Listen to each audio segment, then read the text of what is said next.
Setsima TV, l'actualité en temps réel dans la spontanéité et la rigueur. Setsima TV, xibaar yu wér te wóor. toog suñu yaay toog tubaarkàlla ñu séq seen doom lii dafa symbolique dafay wane ni Mia tàggoo na ba ñu ba dafay wane ni yoon la wu ñu xàlloon mu ñëw rek tegu ca.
Kuko waxul dang soxol bul ragal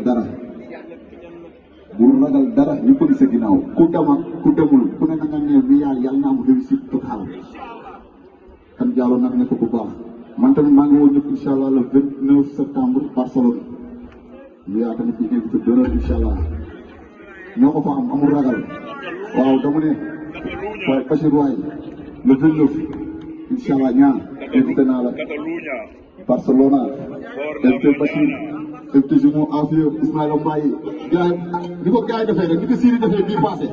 Au nom de Mia Family Tamba, et nous te souhaitons, ma sœur de valeur, joyeux anniversaire à toi.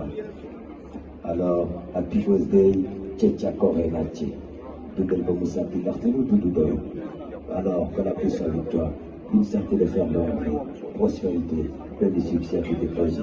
Et Inch'Allah. Et on appelle surtout à nos amis de la diaspora. On se donne rendez-vous, Inch'Allah, le 7 septembre, au Casino de Paris, la France, avec la star, la voix d'or, la pluie, les tsunamis de la musique.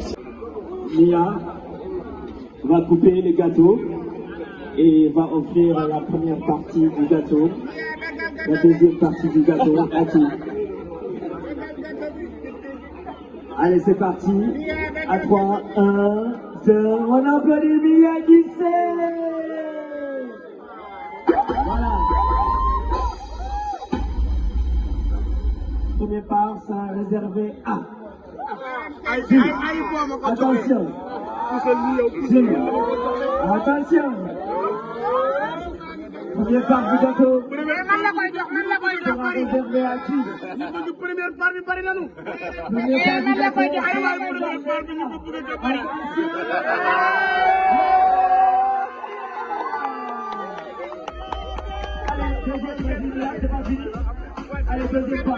Setsima TV, l'actualité en temps réel dans la spontanéité et la rigueur. Setsima TV, xibaar yu wér te wóor.